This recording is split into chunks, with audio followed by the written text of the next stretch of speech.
So today we're talking about straddling atrioventricular valves. And what we mean by that are valves that have chordal attachments that cross the septum into the opposite ventricle. So a straddling tricuspid valve would have chordae that cross through a ventricular septal defect and attach into the left ventricle. And a straddling mitral valve would have the opposite, chordae that attach into usually into the infundibulum of the right ventricle. I don't usually think of just a little bit of annular overriding as being a straddling valve because that really doesn't complicate repair of the ventricular septal defect that's present, whereas having chordae run through the VSD can certainly complicate the repair. There's usually no specific finding that clues you into the presence of a straddling valve, although sometimes one can have more cyanosis than usual, particularly with a straddling tricuspid valve where blue blood may be entering into the left ventricle. But generally, the presentation is the same as for the underlying defect, whatever it happens to be. With normally related great arteries with just a big ventricular septal defect, or if there's a conotruncal anomaly, double outlet, or transposition, usually presents like the main defect. And this is for that reason, because there isn't usually any specific finding that clues you into the presence of a straddling valve, one has to be suspicious of this and always exclude this whenever there is a significant ventricular septal defect present. So on exam, again, there are no specific findings unless there's more cyanosis than you would expect, because in a straddling tricuspid valve, you may have some blue blood directed into the left ventricle if there's normally related great arteries, for example. The electrocardiogram usually is the same as for the underlying defect, as is the chest X-ray. So again, nothing to help you except a high index of suspicion. And the two atrioventricular valves behave differently in straddling. And we'll talk about them separately because they really are different. A straddling mitral valve straddles through an outlet or conoventricular defect and straddles in general into the infundibulum or outlet part of the right ventricle. It's essentially always associated with a conotruncal anomaly. The great majority are associated with double outlet right ventricle. Occasionally, you can see it with transposition. But we virtually never see this with normally related great arteries. And subpulmonary stenosis, pulmonary stenosis, is rather frequent with the straddling mitral valve, and we'll see that often this is in part related to the straddling valve itself, to the attachments and to muscle bundles that may be present under the pulmonary valve associated with the straddling part of the mitral valve. So here's an example of a straddling mitral valve. Here in the subxiphoid view, we're looking up from through the diaphragm. Here's right atrium, right ventricle, left ventricle. And if we watch the mitral valve here, not quite sure why this isn't playing, but we'll just drag it along. There you can see the mitral valve initially is attached into the left ventricle here, but as we follow it more superiorly and anteriorly, we see that it in fact straddles, and this is the straddling part right here that's up into the infundibulum under the pulmonary valve. The aortic valve is over here. So if we watch this again, you can see the mitral valve straddle up into this part of the subpulmonary infundibulum. Now, honestly, it's more clear usually in a short axis view. So here's a short axis view. This is a bicaval view. You can see the superior vena cava here coming in from above, inferior vena cava below, left atrium back here, atrial septum, right atrium, and here's a little bit of eustachian valve over here. As we follow this across, there's a big atrial defect you can see there, right there. And then as we follow this toward the apex, here's our tricuspid valve coming in right there. Here's tricuspid. And this is the beginning of the mitral valve over here. As we follow it down a little bit, you can see that this is the part that's into the left ventricle over here. And the septum, which looks like it ought to be in this plane, once we get a little more apical and anterior, it's going to be in this plane, and that's what's going to allow this part of the mitral valve up here to straddle. So just watch this as it goes down a little bit. There, you see how the interventricular septum reconstitutes like this. It's deviated posteriorly and leftward, and that's what allows all of this part of the mitral valve to attach to those papillary muscles up in the right ventricular infundibulum, the subpulmonary part of the infundibulum. So if we watch this again, here we're in the atrium. Now we're coming to the AV valves. If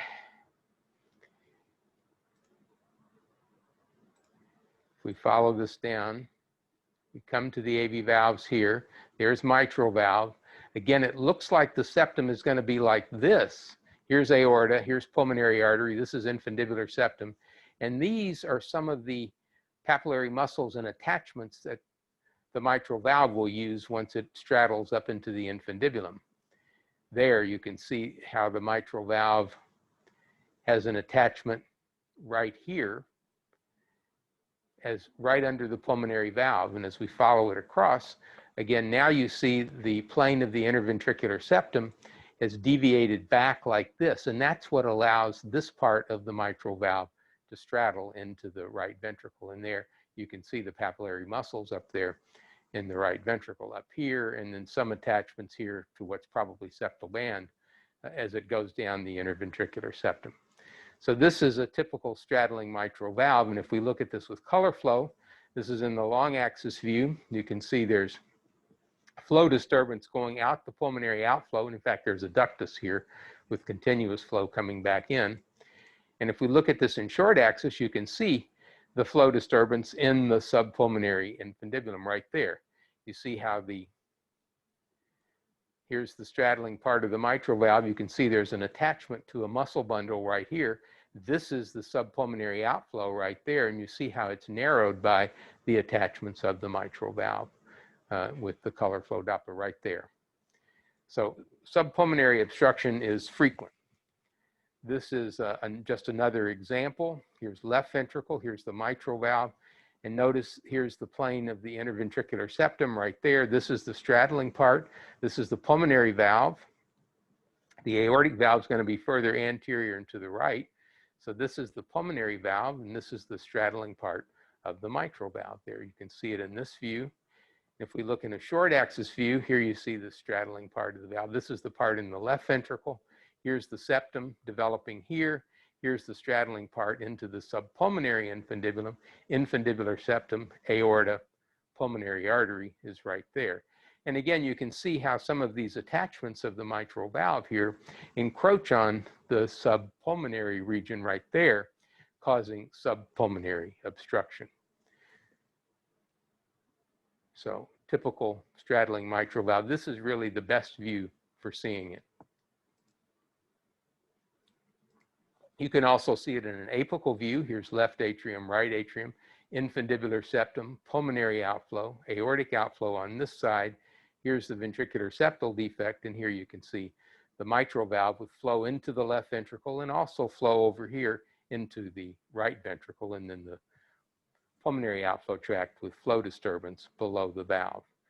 We look at that just again.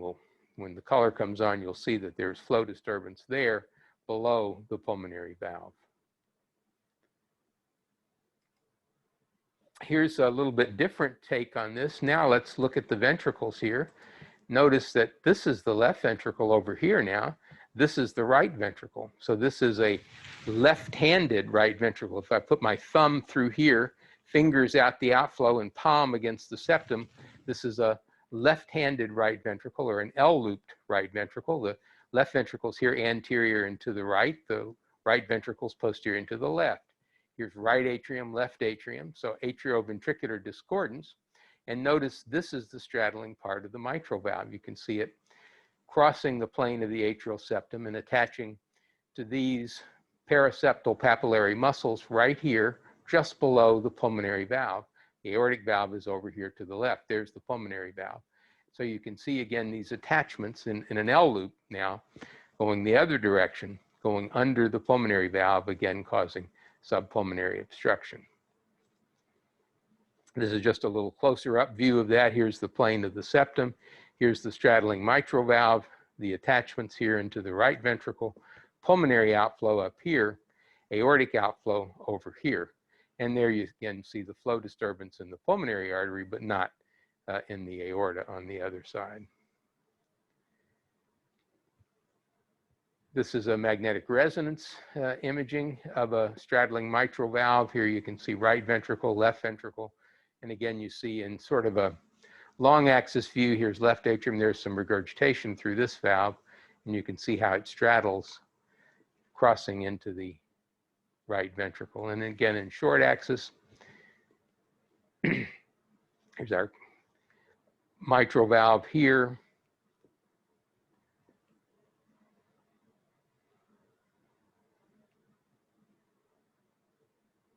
And here's the straddling part of the valve right there. So again, through a big anterior kind of defect. And you can see this in other complex anomalies. Here's tricuspid atresia. There's no tricuspid valve here on this side.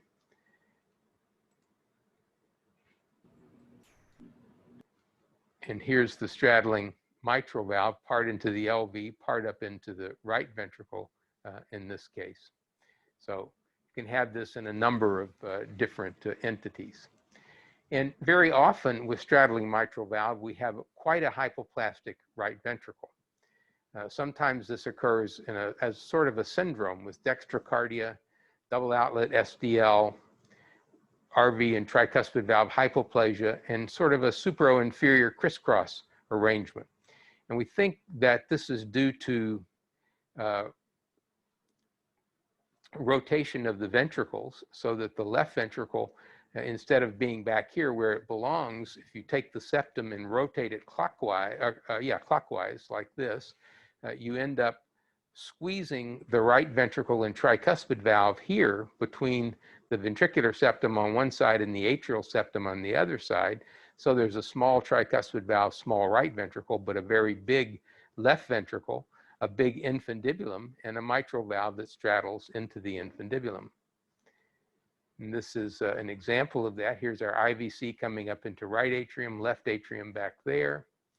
As we continue to follow this up, you can see there's sort of a bit of mesocardia here. And if you watch the AV valves, here's the mitral valve over here. Here's atrial septum. Here's pulmonary outflow. Here's the big aortic outflow. Here's the small tricuspid valve and right ventricle that's superior, horizontal interventricular septum, and the straddling mitral valve with attachments up into here, into the subaortic part of this infundibulum. So this is sort of a syndrome. We've seen a few hearts that look like this with supro-inferior ventricles, double outlet, and a big straddling mitral valve into a big infundibulum, but a small right ventricular sinus portion over here. This is septal band up here on the septum, separating the inlet part of the right ventricle on this side from the outlet part of the right ventricle on the other side.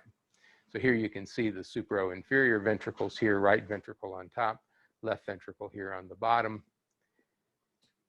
aorta, pulmonary artery, both coming out of the right ventricle. And the mitral valve here straddling up into the subaortic infundibulum. And the same thing in short axis. Tricuspid valve is here, anterior and superior, mitral valve, posterior, inferior. And this is left ventricle down here. Here's right ventricular sinus. Right ventricular infundibulum is here, subaortic infundibulum. We'll see the plane of the septum will develop right there, and that's the straddling part of the mitral valve up into the infundibulum of the right ventricle. So What do you do about this? Well, in the past, these were data published in 2001 from this institution. At that time, a biventricular repair, closure of the VSD, including the infundibulum on the LV side, and then an arterial switch operation, seemed to be possible in only about 15% of these patients, whereas the rest got a Fontan operation. And this was the survival, the 8-year survival here was about 75, 80%. I think this picture has changed. I actually did a literature search earlier today trying to see if there was anything new published on this, and there really isn't. But I know from our experience here and from talking about this in conference that this is really not the state of the art anymore. I would say now, certainly more than half and maybe most of these patients end up getting a 2-ventricle repair, largely by taking down the straddling part of the mitral valve, closing what appears to be a cleft in the mitral valve, the part that straddles through, and then closing the ventricular septal defect and doing an arterial switch operation. So it seems to be possible to resuspend this part of the mitral valve and make it work. And I think this is being done in the majority of our patients, although, as I say, I can't find any recent literature that really describes treatment and outcomes in these patients. So the other atrioventricular valve, the tricuspid valve, can also straddle, but instead of straddling through an anterior or outlet defect, it straddles through an inlet or AV canal defect. So it behaves quite differently from straddling mitral valve. So instead of going through an outlet defect into the infundibulum, the tricuspid valve, when it straddles through an inlet or AV canal type VSD into the inferior part of the left ventricle, usually attaching to either one of the normal papillary muscles or accessory LV papillary muscles, usually the posteromedial papillary muscle. And here we can see quite a bit of variation in the outflow, whereas in straddling mitral valve, we virtually always saw either double outlet or transposition, mostly double outlet. Here, almost half of patients have normally related great arteries. About 20% have DTGA and maybe 15% have LTGA, and then there's a mishmash of other things. So here, the presence of a conotruncal anomaly is certainly far from uniform. The other thing to keep in mind in these patients is that about a quarter of patients have significant mitral hypoplasia, mitral stenosis, and we'll see in the specimens why that is. So what seems to happen here is that the plane of the atrial septum and the ventricular septum are not properly aligned. Here in dashed lines is the usual relationship between the atrial septum, here shown as 0, and the ventricular septum. It's usually within 10 degrees of the atrial septum in rotation. If you look up from the apex and take the plane of the atrial septum as 0, the interventricular septum is going to be within 8 or 10 degrees of that, and usually within just a few degrees. So there's alignment of the atrial and ventricular septum. But in straddling tricuspid valve, we know now from this nice study that was done here, actually almost about 20 years ago, that in fact, the ventricular septum is in straddling tricuspid valve in D-loop, we see a clockwise rotation of the interventricular septum with respect to the atrial septum, so that it comes to lie further to the right. So the right ventricle's on this side, left ventricle's on this side, and that allows the tricuspid valve, which normally would be sitting here like this, to straddle into the left ventricle. If you move the plane of the ventricular septum over, then, and you fix the plane of the atrial septum, then the tricuspid valve will see the crest of the ventricular septum and straddle into the left ventricle. And these three were in L loops. So it's just the opposite. You see a counterclockwise rotation of the ventricular septum with respect to the atrial septum in straddling tricuspid valve and L loops. So this ventriculo-atrial septal malalignment seems to be at least part of the mechanism that allows straddling tricuspid valve. So here's an example. Here you can see the tricuspid valve here. This is left ventricle. Here's a papillary muscle here in the left ventricle. And we can see the tricuspid valve here straddling across the crest of the ventricular septum. Here's right ventricle down here. This is left ventricle. And again, short axis views are often the best for this. Here you see the plane of the interventricular septum here. You can see again this tricuspid valve, the right AV valve, part of it in the right ventricle, part of it here in the left, and again attaching to a papillary muscle in the inferior part of the left ventricle, here the posteromedial group, or an adjacent papillary muscle.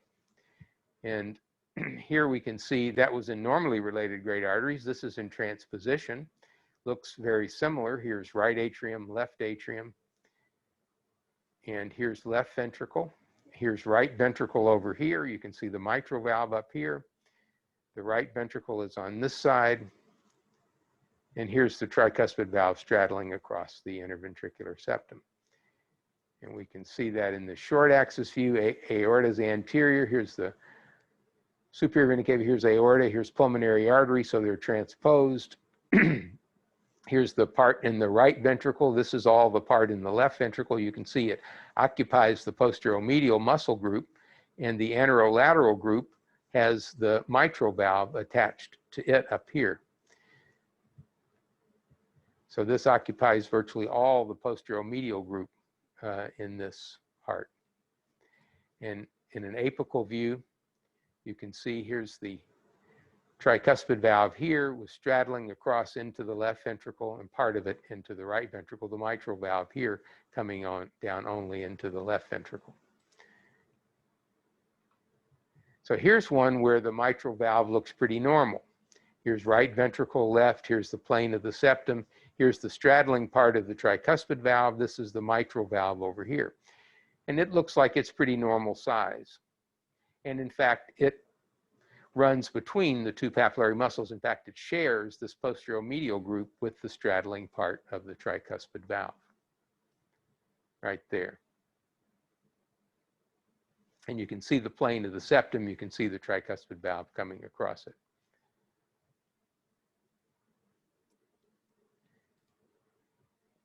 This is in an L loop.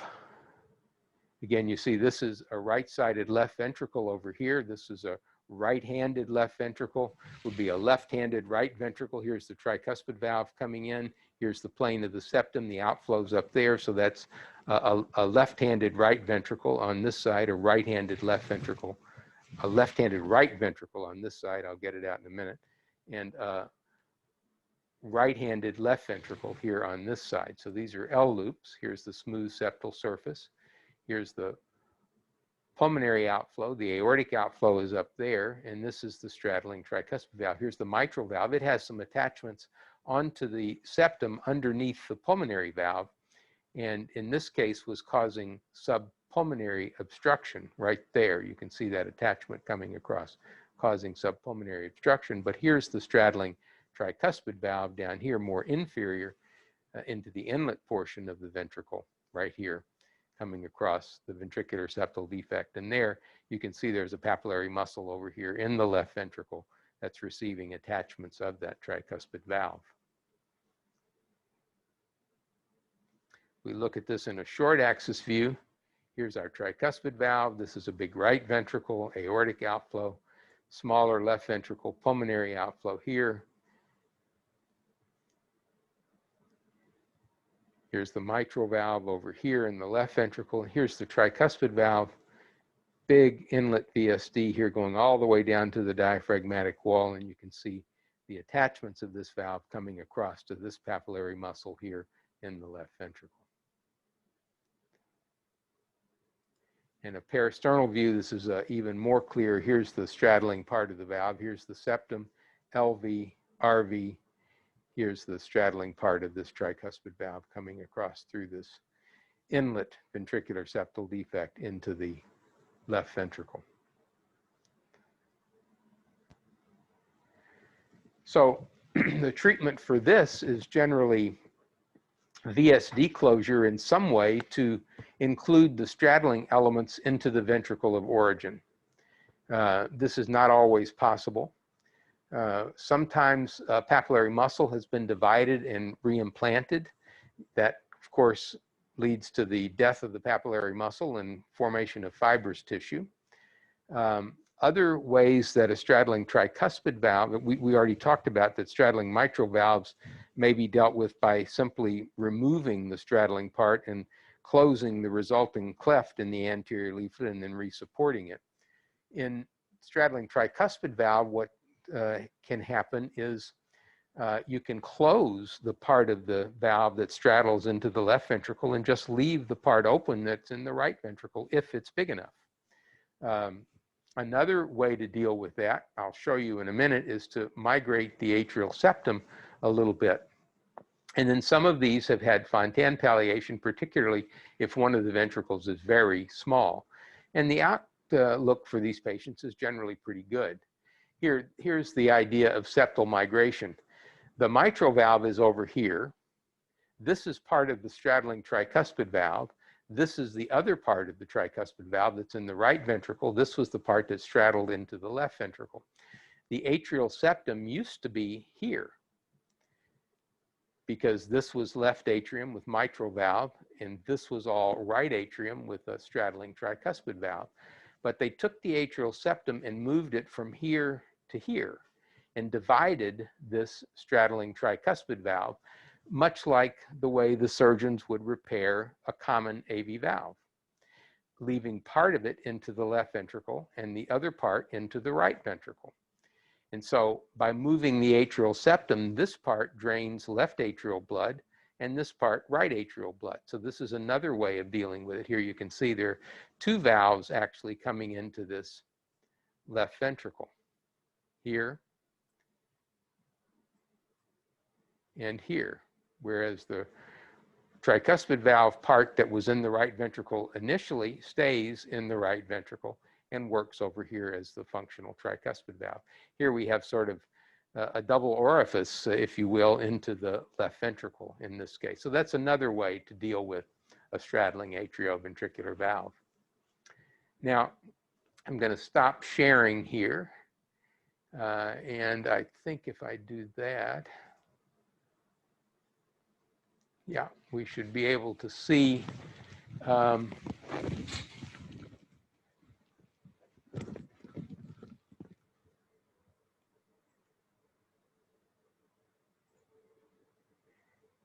yeah, you can see the specimens now? Yeah. Yeah. Okay, good.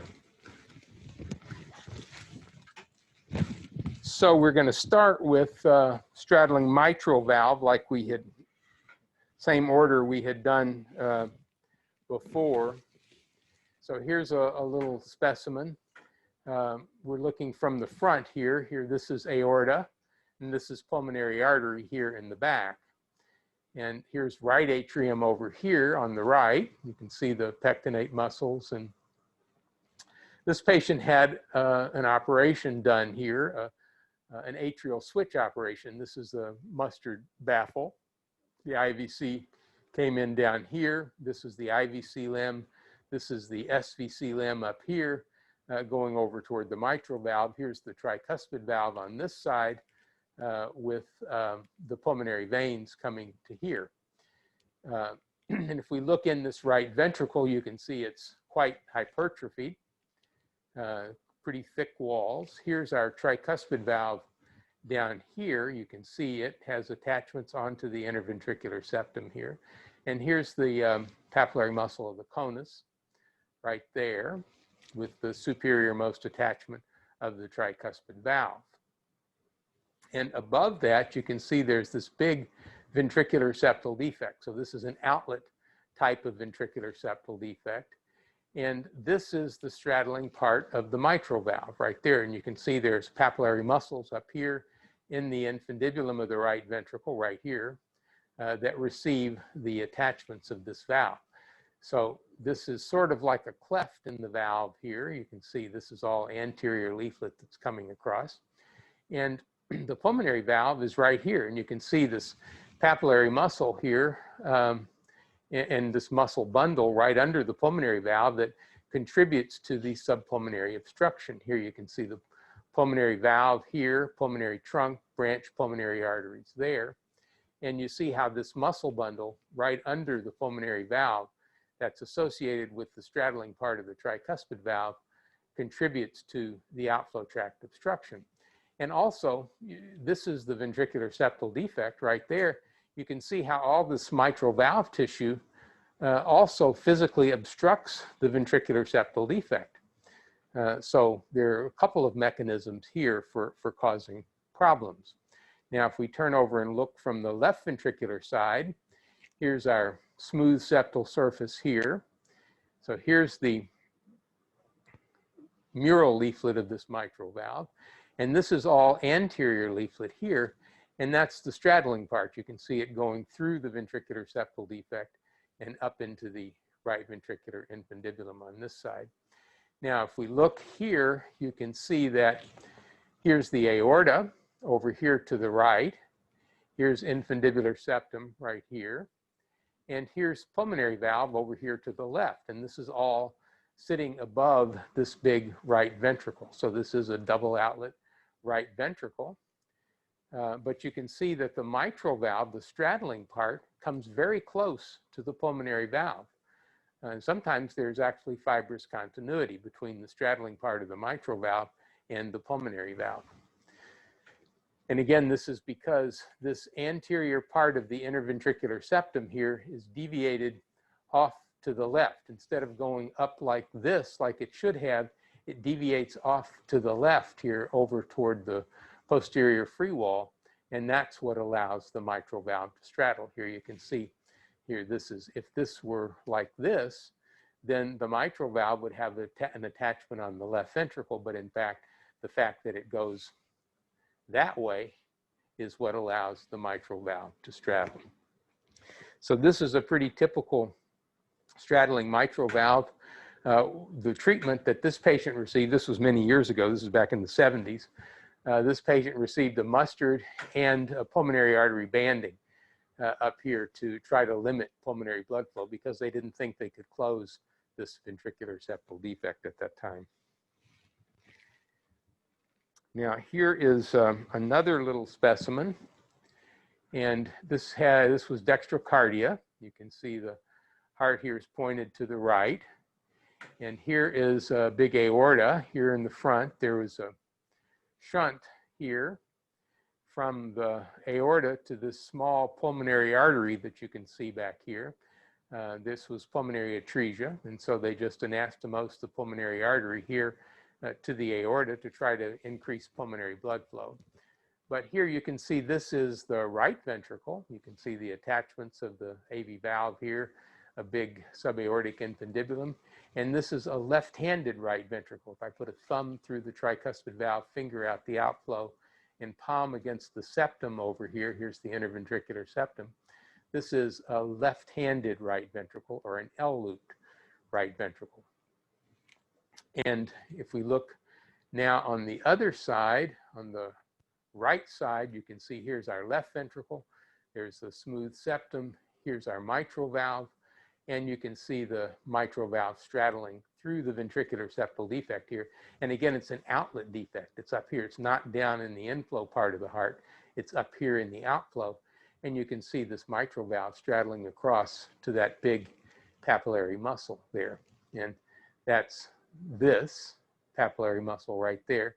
This is all straddling mitral valve there, coming into this big papillary muscle right there. There is no pulmonary outflow here. There was pulmonary atresia, fairly long segment. So here's tricuspid valve over here. Here's the straddling mitral valve on this side. So this is an L-loop, and it turns out this was situs inversus. If we look back here at the atria, here's our left-sided atrium, which is a right atrium. You can see the pectinate muscle morphology there. And you see the fossa here, coronary sinus there. So this is a left-sided right atrium. We look on the other side. Here's our other atrium, a little appendage up here, primary atrial septum here on the septal surface, and pretty smooth walls here. So this is a right-sided left atrium. So this was I, L, and the aorta, we don't know because we don't know where for sure the pulmonary trunk was. It may have been here, may have been come right down to the heart. I just don't know, but there was a right ventricular aorta in any case. And this patient had undergone a shunt. And this was 1968.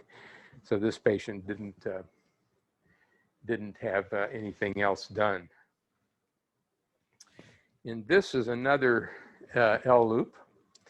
Here you can see the right ventricle on this side, tricuspid valve. Here's the septal attachments of this tricuspid valve. Here's the outflow to the aorta in this case. Here's the ventricular septal defect, and you can see that it's up in the septal band here, and here's papillary muscle of the conus, so the defect is above that. And you can see the mitral valve here straddling through this ventricular septal defect. This is a lot less straddling than what we saw in the other one, but still looks a lot like the other heart. And here's the, from the left ventricular side, you can see the septum here, and there's the straddling part of the valve going up into the right ventricular infundibulum. In this case, this is double outlet right ventricle. Here's our aorta. That's here to the right. Here's pulmonary outflow right here. This is infundibular septum. Here's the pulmonary outflow back here in the back. So this is atria. We look at this atrium. It looks like a right, not sure. Yeah, it's a right atrium. There's a big coronary sinus there. So it's inverted also, but it's looks like ILD. The aorta is to the right, the pulmonary arteries here to the left. So this looks like ILD, double outlet right ventricle with straddling mitral valve. So those are straddling mitral valve. You can see that they straddle through anterior defects up into the infundibulum. Now let's look at some straddling tricuspid valves. So here's a little bit larger specimen. And you can see here's the aorta, which is posterior and to the right. Here's the pulmonary artery, anterior and to the left.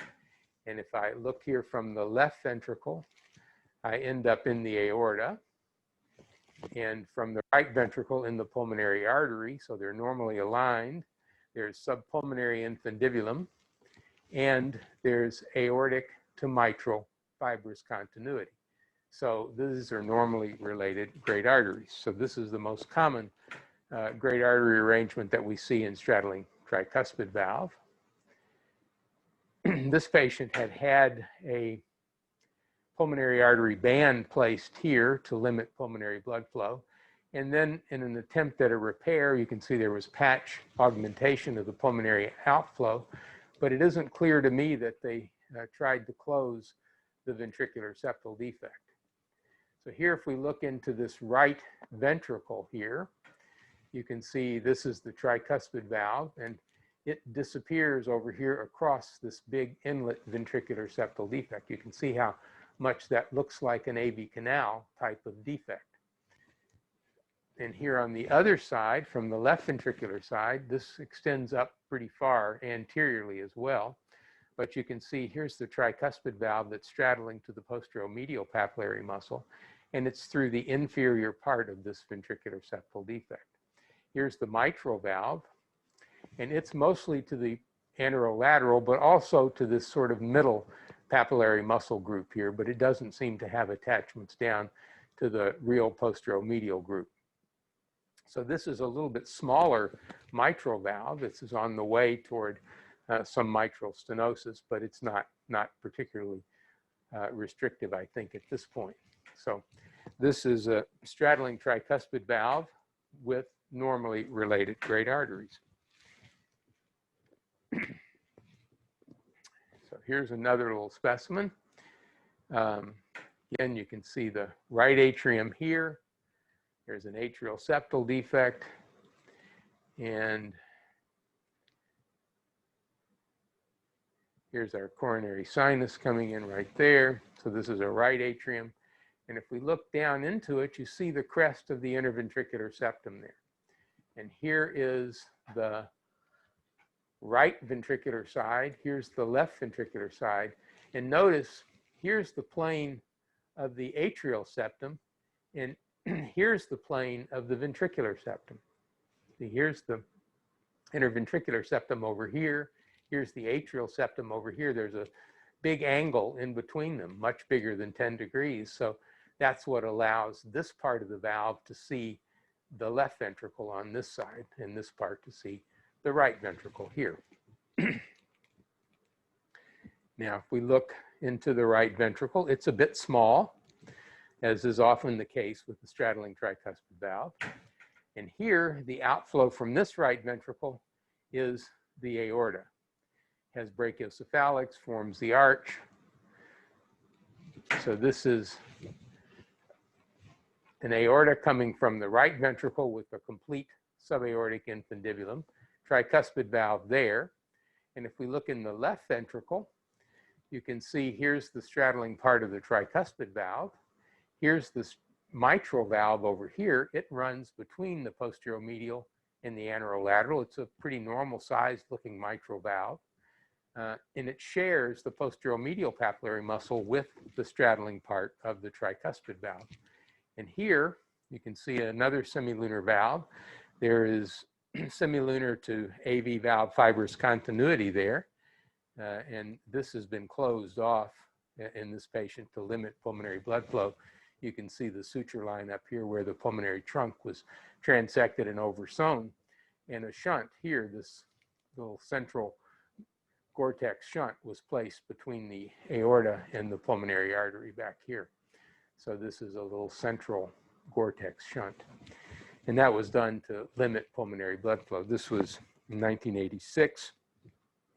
This would have been a bit of a challenge, although people were repairing this, but this is pretty extensive straddling, so this might have been a bit of a challenge. So the idea was to limit pulmonary blood flow to treat the heart failure that was probably present. Now, this is a patient who likely would have been more cyanotic than you might have expected because, well, no, because this is transposed great artery. So it wouldn't be, it would just, you would have actually more mixing in this case because of the straddling tricuspid valve.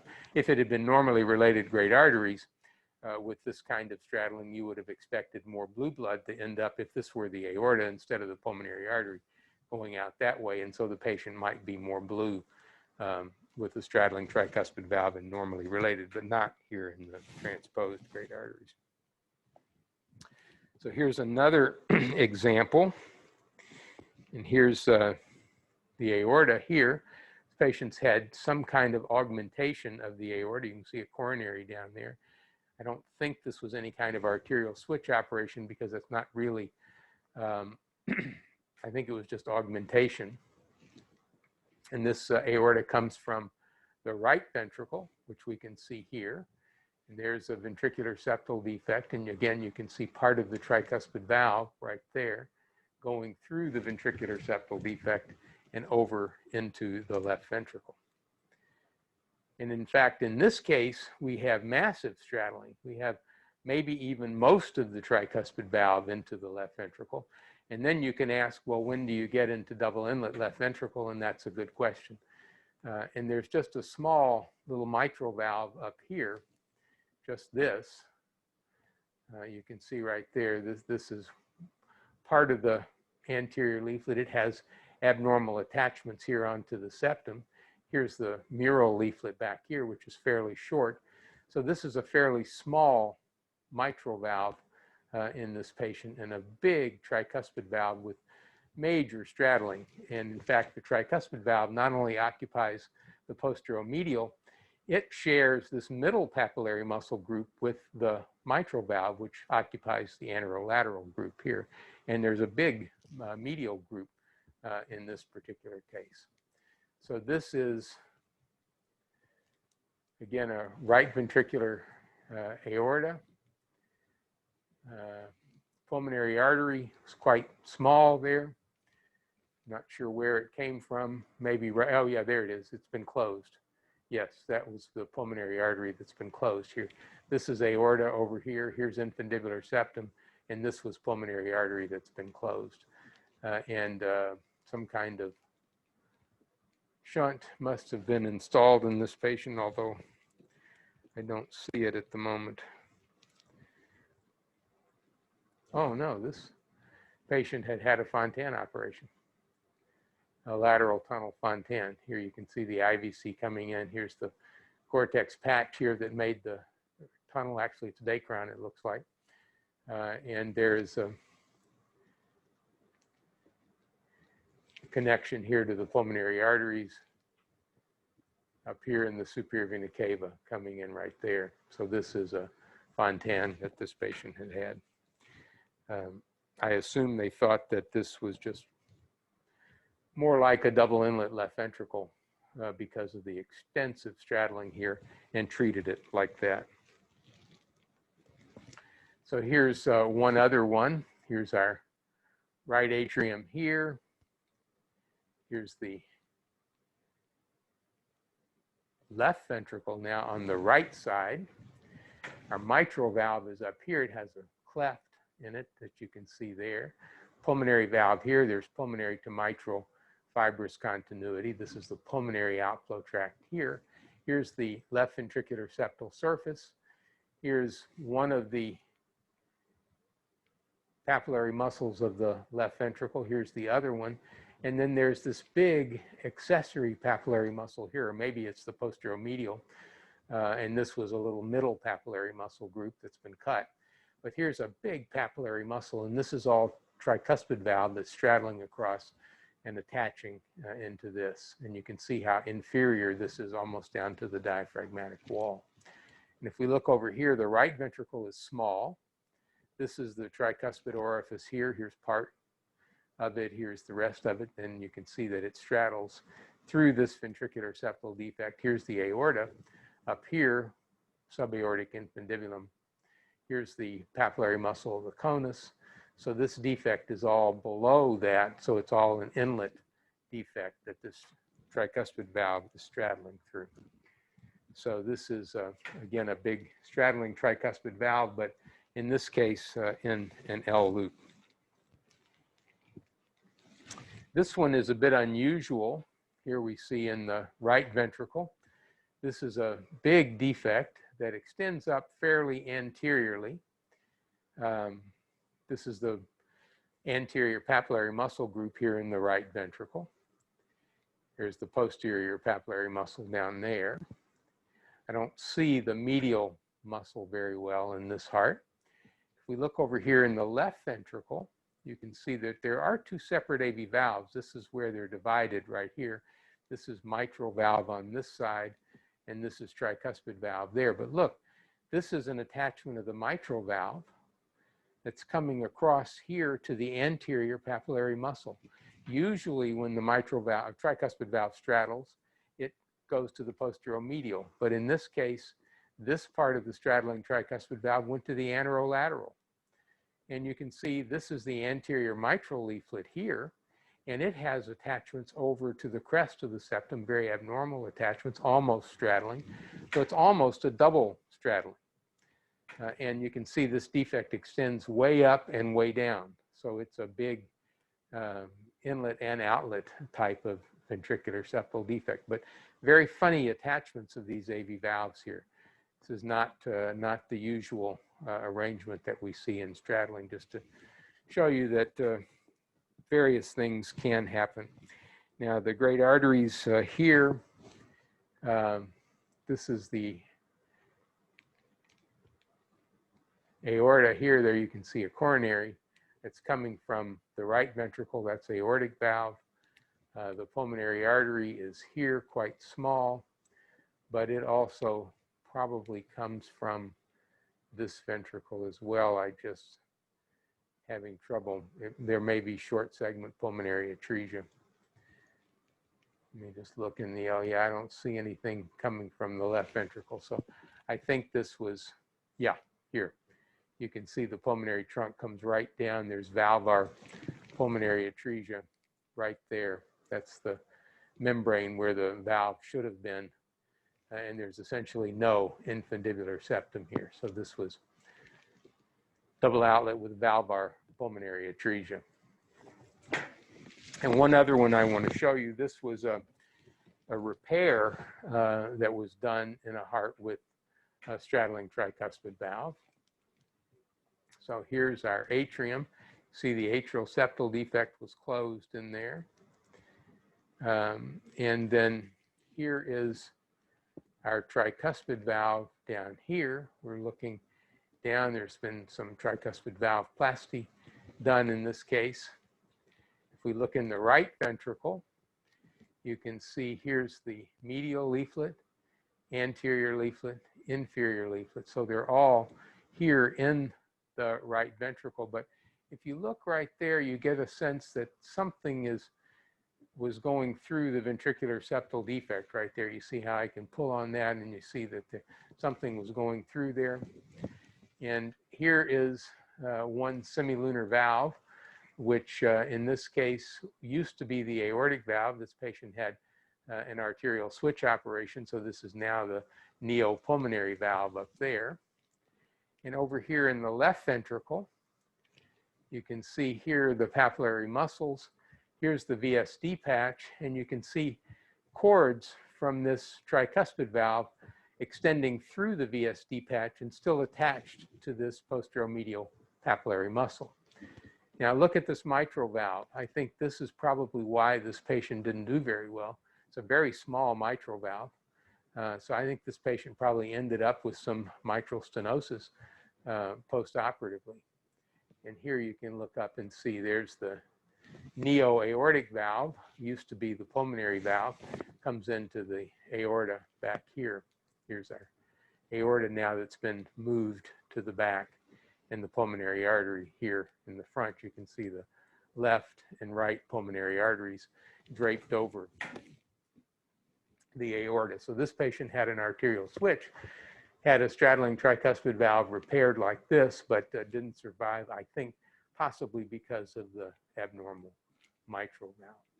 So this was straddling tricuspid valve in transposition, but with limited straddling and just leaving the cords attached to the papillary muscle in the left ventricle. And the other way that we talked about, I don't have an example of, fortunately. We haven't had a patient die with that, but with either closure of part of the AV valve or migration of the atrial septum. So those are some examples of straddling atrioventricular valves. If anybody has any questions, please unmute yourself and let us know.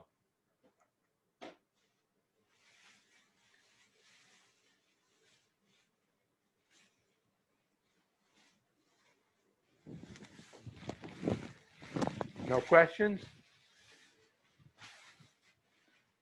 Okay, very good. We'll see you guys next week.